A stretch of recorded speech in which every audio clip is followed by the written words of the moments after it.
सच्चा शिवसैनिक कसा असतो आज यांनी संपूर्ण महाराष्ट्राला आणि भारतवर्षाला दाखवून दिलेलं आहे। जे बाळकडू त्यांना बाळासाहेब ठाकरेंनी दिलेलं आहे, आनंद दिघे साहेबांनी दिलेलं आहे की जो आदेश येईल त्या आदेशाचं पालन करायचं आणि आपण त्याच्यावर चालत राहायचं। याचं उत्कृष्ट उदाहरण आज त्यांनी महाराष्ट्राला आणि भारताला दाखवून दिलेलं आहे। जो काय निर्णय मोदी साहेब घेतील तो निर्णय मला मान्य राहील, शहासाहेब घेतील तो मला मान्य राहील आणि त्याच्यावर आपण चालत राहील हे त्यांनी स्पष्ट सांगितलं आहे। महाराष्ट्राच्या हितासाठी आपण काम करत राहील, महायुती म्हणून काम करत राहील हे त्यांनी स्पष्टपणे सांगितलेलं आहे आणि त्याच्यामुळे पुढचे निर्णय काय होतात हे उद्याच्या बैठकीमध्ये ठरेल आणि त्याच्यानंतर याची पुढची प्रक्रिया होईल।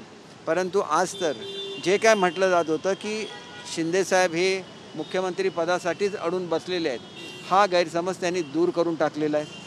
कुठल्याही पदावर ते अडून राहिलेले नाही आहेत आणि जी बाळासाहेबांची इच्छा होती की माझा सच्चा शिवसैनिक हा महाराष्ट्राच्या मुख्यमंत्री पदावर बसला पाहिजे, मग एक शिवसैनिक महाराष्ट्राच्या मुख्यमंत्री पदावर बसल्यानंतर काय करू शकतो हे त्यांनी आज संपूर्ण महाराष्ट्राला आणि भारताला दाखवून दिलेलं आहे।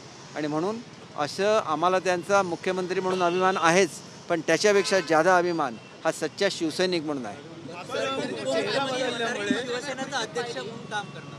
ते शिवसेनेचे मुख्य नेते तर आहेतच, परंतु त्यांनी एक सिद्ध करून दाखवले की खरी शिवसेना कुठली आहे। बाळासाहेबांच्या विचाराची शिवसेना हीच खरी शिवसेना आहे आणि त्याच्यामुळे हा झंझावात संपूर्ण महाराष्ट्रामध्ये जाईल आणि शिवसेना अतिशय ताकदीने उभी राहील याची मला खात्री आहे।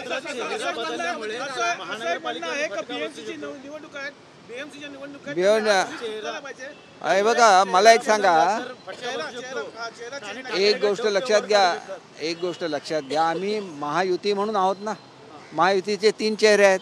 महायुतीचा चेहरा जसं फडणवीस साहेब आहेत, तसे एकनाथ शिंदे साहेब आहेत, तसंच अजितदादा आहेत।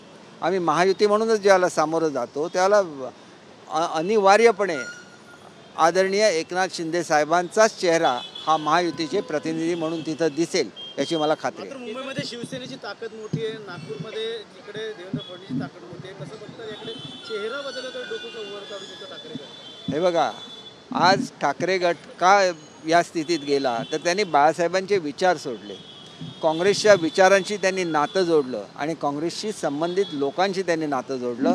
आज महाराष्ट्राच्या जनतेने निर्विवादपणे या ठिकाणी सिद्ध केलेलं आहे की एकनाथ शिंदे साहेब हेच खरे बाळासाहेबांचे वारसदार आहेत, खरे शिवसैनिक आहेत आणि मग तो वारसा हा तो राजकीय वारसा आहे, तो काही कौटुंबिक वारसा नाही आणि तो वारसा घेऊन हा झंझावात ज्याला महाराष्ट्रामध्ये फिरेल। कालपर्यंत लोकांच्या मनामध्ये कन्फ्युजन होतं की खरी शिवसेना कुठली, आता लोकांनी सिद्ध केले की खरी शिवसेना कुठली आणि शिवसेनेचा नेता कोण हे सिद्ध केलेलं आहे आणि त्याच्यामुळे याच्या पुढच्या काळामध्ये शिवसेना अधिक मोठी होईल महाराष्ट्रामध्ये।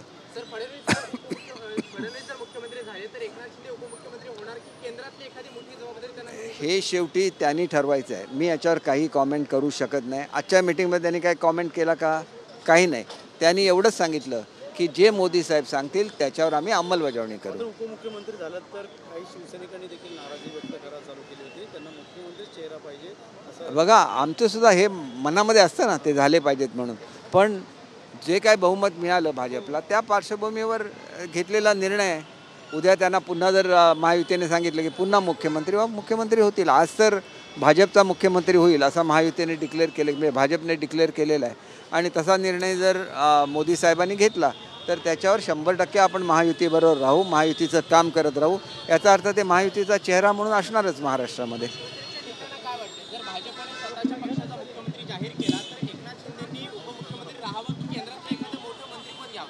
हे बघा, हा निर्णय शेवटी एकनाथ शिंदे साहेबांनीच घ्यायचा आहे, कारण ते आमचे नेते आहेत आणि आमच्याकडे सुद्धा अशीच पद्धत आहे, आम्ही शिवसैनिक आहोत। शिंदेसाहेब सांगणार ते आम्ही ऐकणार, शिंदेसाहेब जसं मोदी साहेबांनी सांगितल्यानंतर ऐकणार तसं आम्ही शिंदे साहेबांचं ऐकणार। हा निर्णय ते विचारपूर्वक घेतील याची मला खात्री आहे। धन्यवाद।